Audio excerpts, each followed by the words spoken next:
Buenos Aires. Como ustedes saben,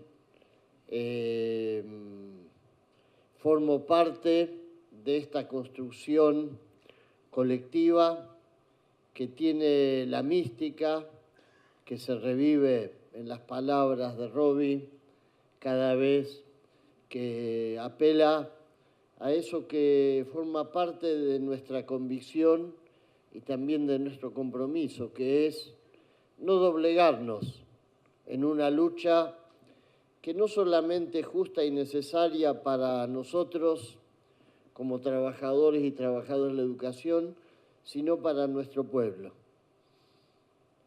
Formamos parte de un colectivo más amplio, que es la Central de Trabajadores de la Argentina.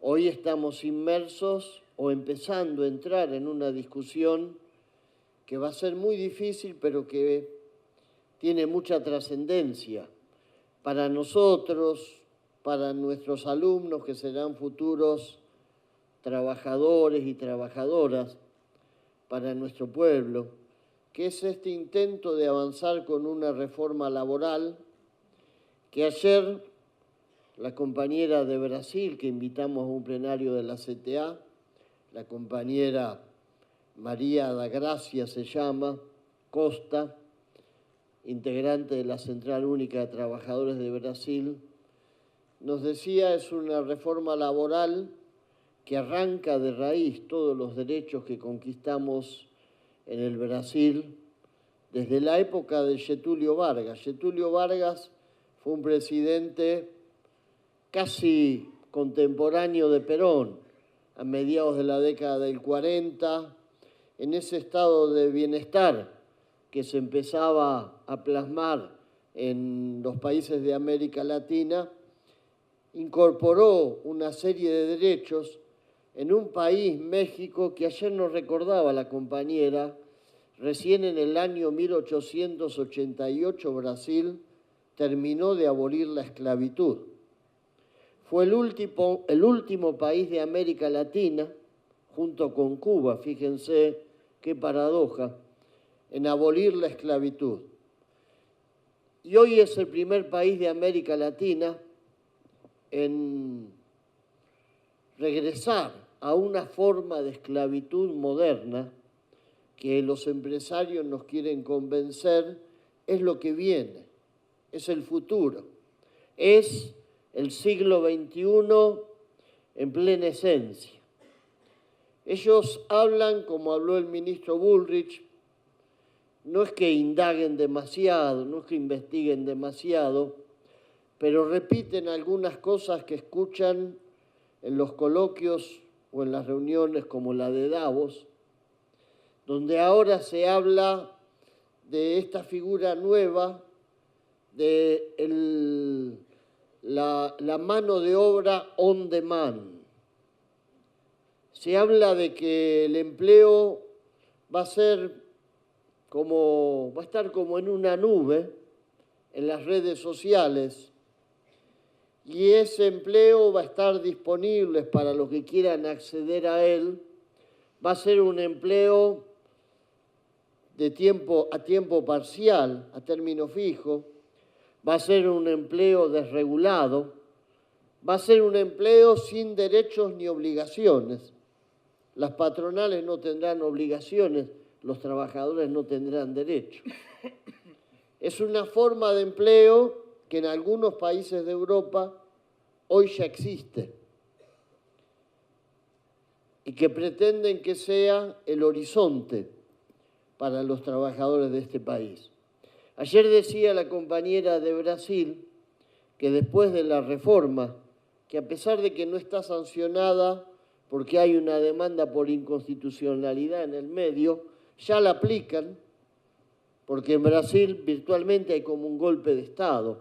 Temer es un presidente que hoy tiene un 3% de aceptación, de popularidad positiva, digamos.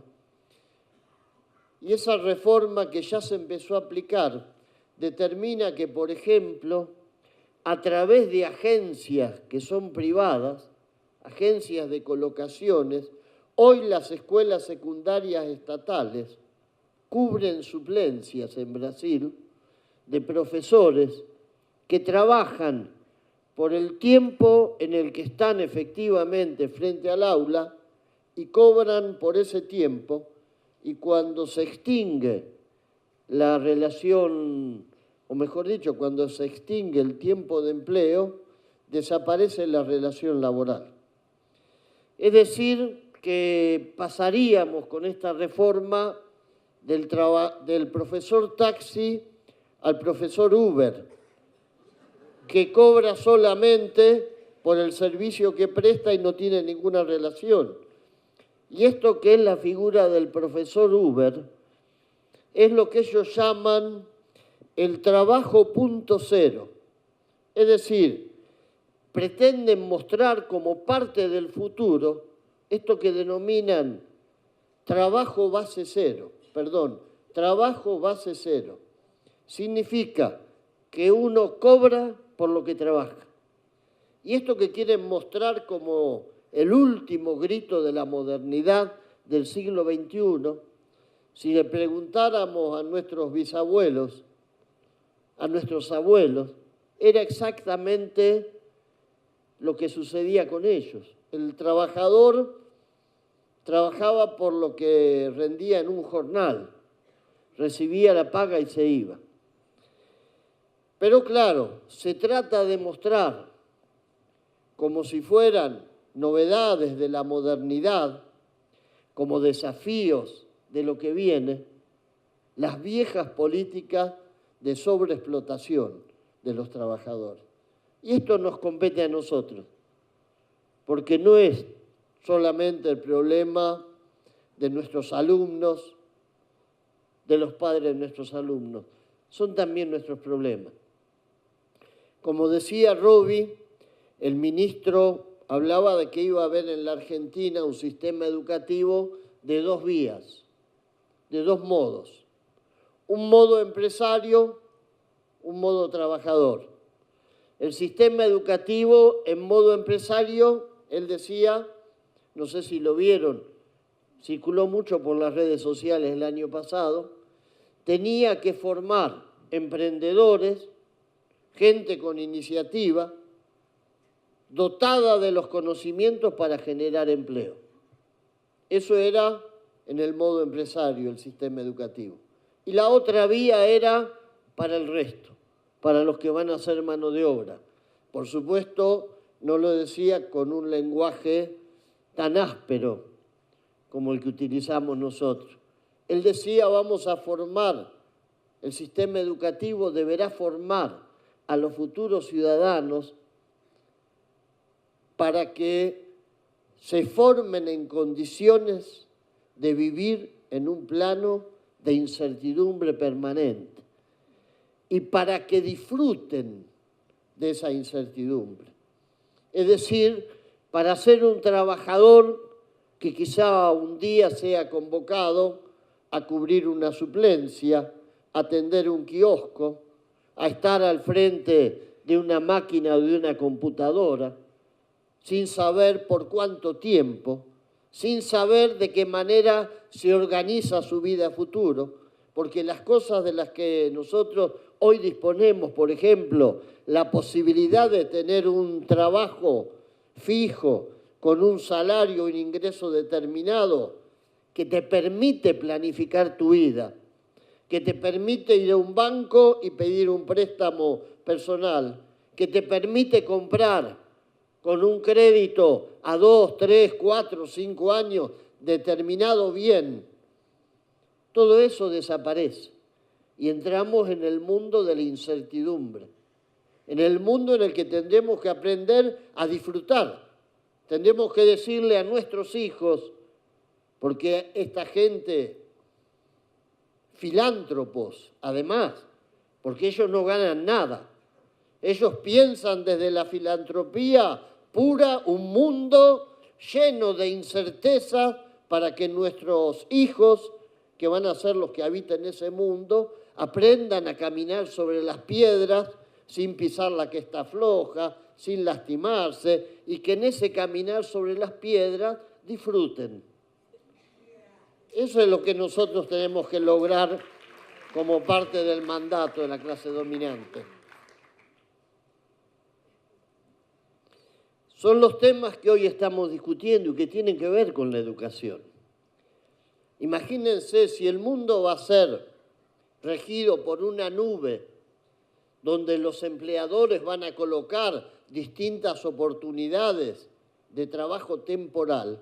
Imagínense cómo tendrá que ser la escuela secundaria que forme a quienes van a ingresar a través de algún ordenador a esa nube. Imagínense la escuela secundaria que tendremos que tener. Las reformas de las que seguramente después va a hablar Eduardo López, que se intentan colocar primero acá en la ciudad de Buenos Aires como globo de ensayo, para ver la reacción, para medir la capacidad todavía de resistencia de los trabajadores de la educación y su capacidad de construir alianzas sólidas, fuertes, enérgicas con la comunidad, para decirle a esta gente, paren un minuto, que la escuela pública no está en la mesa de saldo, que no está en la mesa de remate. Esto que nosotros después escucharemos de boca de Eduardo López, el compañero de la CETERA en Capital, no es otra cosa que formar una escuela secundaria capaz de ser maleable a la demanda de mano de obra que surge de este ordenamiento de la fuerza de trabajo.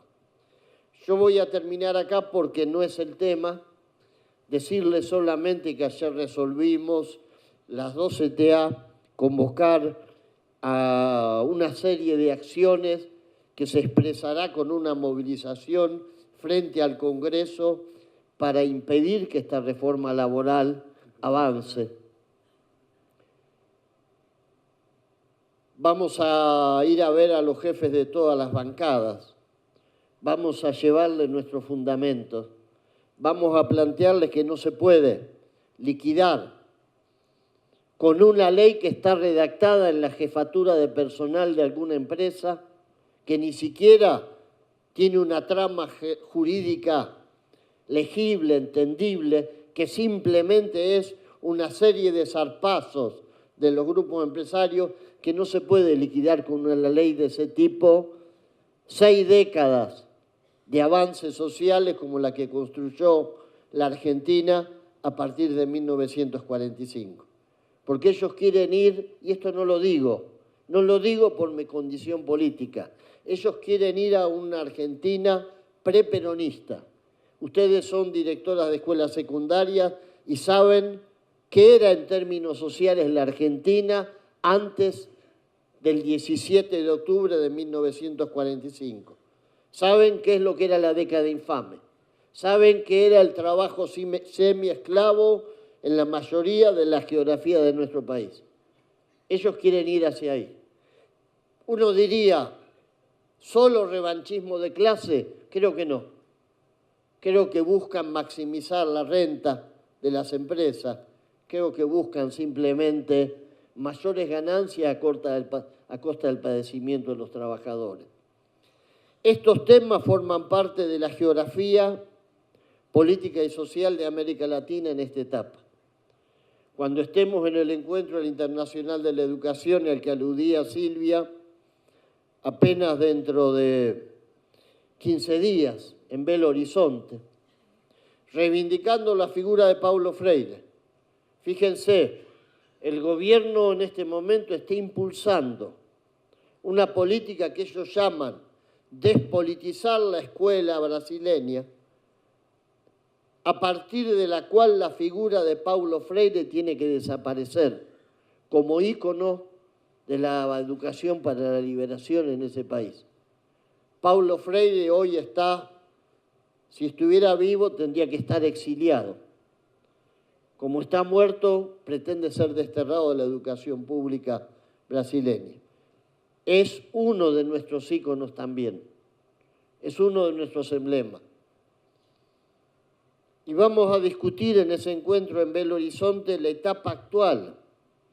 La etapa actual en América Latina, estamos lamentablemente, en el proceso de reflujo de lo que fue una década de avances en términos sociales en América Latina.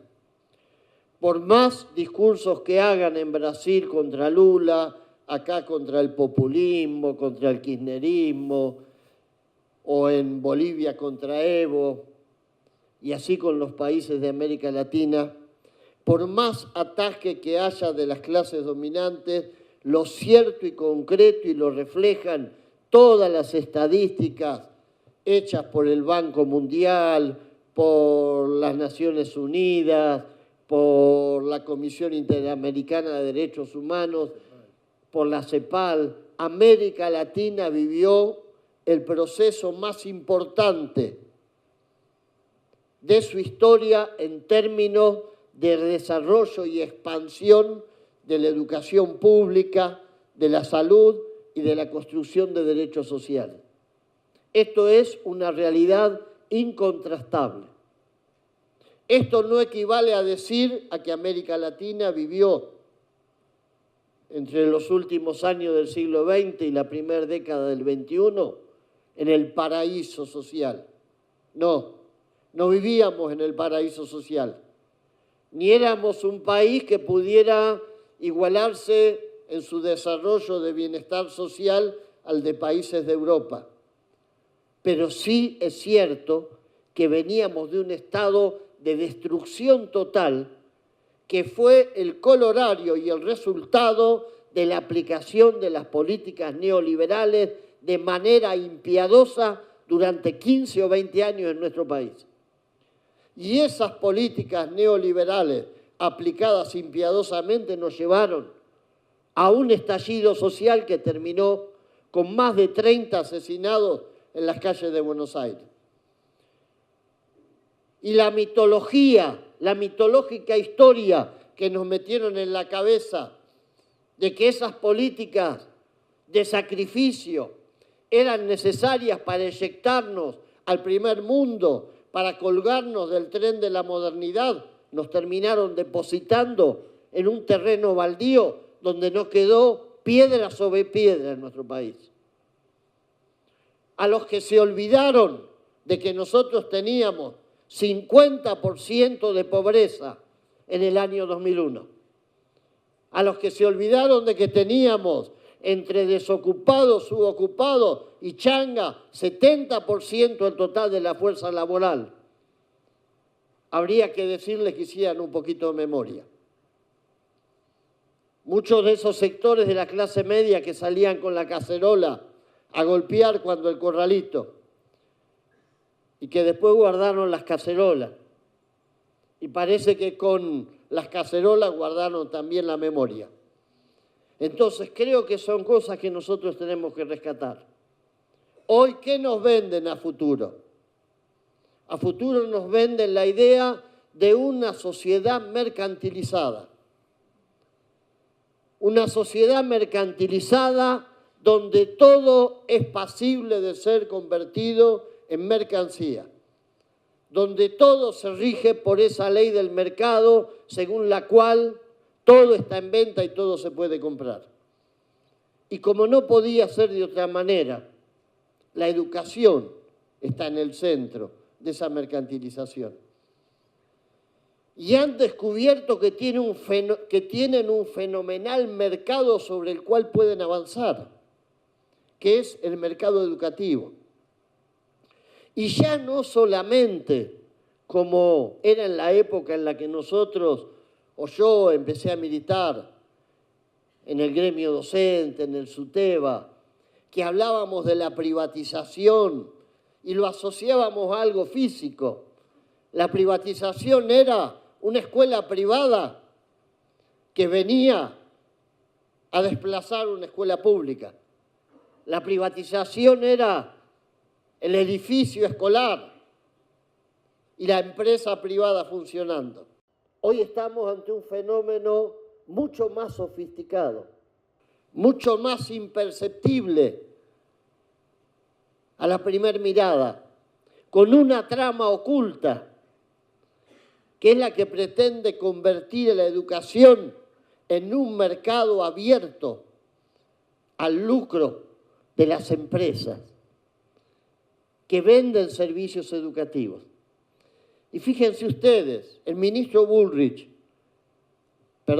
el exministro Bullrich, o el mismo Finocchiaro, los antecedentes que tienen, que los vinculan a la educación, es que ellos son vendedores de servicios, de compañías que lucran en el terreno, en el mercado educativo. O sea, no estoy diciendo que son dueños de escuelas privadas. Estoy diciendo que son dueños de empresas, como existe Mercado Libre, que venden servicios de distinto tipo. Consultorías, comisionados por el tema de evaluaciones, empresas que se asocian a centros de producción de conocimientos en Europa o en Estados Unidos y venden a través de las redes sociales servicios educativos, etcétera, etcétera. Hoy hay una trama de la mercantilización que está siendo investigada en el terreno educativo por la Internacional de la Educación. Hay un compañero, ¿cómo se llama? Ángelo Gabrielatos. Hay un compañero, Ángelo Gabrielatos, que tiene en la Internacional de la Educación la tarea de recorrer el mundo construyendo equipos de investigación para desentrañar y abrir el paquete de esa mercantilización. Esa mercantilización que empieza como una operación cultural, porque si nosotros no estuviésemos preparados para ser cooptados por la idea de la mercantilización, eso no funcionaría. Lo primero es convencer al ciudadano común, y nosotros somos un ciudadano común, de que lo privado es mejor que lo público. Y a partir de que estamos convencidos de que lo privado es mejor que lo público, convencernos de que así como ahora, si queremos ver fútbol de mejor calidad, fútbol en HD, ¿qué hay que hacer? ¿Qué hay que hacer para ver el mejor fútbol con la mejor imagen? Como dice la propaganda, hay que pagar. El otro era un fútbol para todos, chato, que no ofrecía grandes extravagancias, era gratuito. Bueno, esto es lo mismo. Si ustedes quieren en educación HD, alta calidad y alta definición, hay que pagar. Esa es la lógica. Y desde ahí nos preparan para que esa lógica nos penetre. La mercantilización de la educación ya no es solamente el avance de la educación privada. Es penetrar a la escuela en la que nosotros estamos con la lógica del mercado. Es que aceptemos que la evaluación tiene que ser en función de contenidos estandarizados. Es que aceptemos que nosotros vamos a ser simplemente los autómatas encargados de transmitir esos contenidos, de supervisar a los que los transmiten y de convocar a los padres para decir este es el resultado del ranqueo educativo. Eso es mercado puro. Eso es destripar y quitarle el alma a la educación y desterrar definitivamente el pensamiento crítico, la construcción del pensamiento social, el humanismo de la escuela pública en la que nosotros trabajamos. Ese es el debate que nosotros tenemos que dar. Esas son las acechanzas que tenemos que empezar a ver. Porque no es que nos oponemos a la evaluación, porque somos, no sé, somos idiotas, le tenemos miedo a la evaluación. Esa es la forma de denigrar nuestro discurso. Esa es la forma de decir, no entienden los cambios. Nosotros queremos evaluación, pero ¿dentro de qué escuela? ¿Qué tipo de escuela? Yo creo que cuando discutimos la educación para el futuro, nos van a querer convencer de que la inteligencia artificial que hoy está es una realidad. Hoy la inteligencia artificial forma parte del debate del futuro del trabajo y del futuro de la sociedad. Hoy hay muchos trabajos que hay máquinas inteligentes que lo van reemplazando. Hoy uno habla para conseguir un departamento y puede hablar con una voz de una computadora que lo va a conectar directamente a una serie de opciones. Lo que antes hacíamos con un empleado en una inmobiliaria que atendía al teléfono y te contestaba. Hoy dicen exactamente cómo se reemplaza el empleado de la inmobiliaria o del banco, exactamente igual se va a reemplazar al profesor en la escuela. Y los alumnos van a tener que aprender a convivir con esa inteligencia artificial que tendrá alguien encargado de simplemente ordenar el tema del funcionamiento colectivo del aula, pero no ya un profesor. Esto es lo que están discutiendo ellos. Y a ellos les conviene porque la inteligencia artificial a través de una maquinita no tiene problema de cuestionamiento, no cuestiona el orden, no cuestiona la autoridad, no cuestiona la injusticia, no cuestiona el salario, no cuestiona la realidad social de los pibes, es simplemente una máquina con un botoncito que aprietan y se disciplina. Nosotros tenemos que pelear para no convertirnos antes de tiempo en esa máquina que se maneja con un botoncito. Fuerza y a luchar. Y gracias por estar en las escuelas todos los días y por bancar la educación como lo hacen ustedes. Gracias.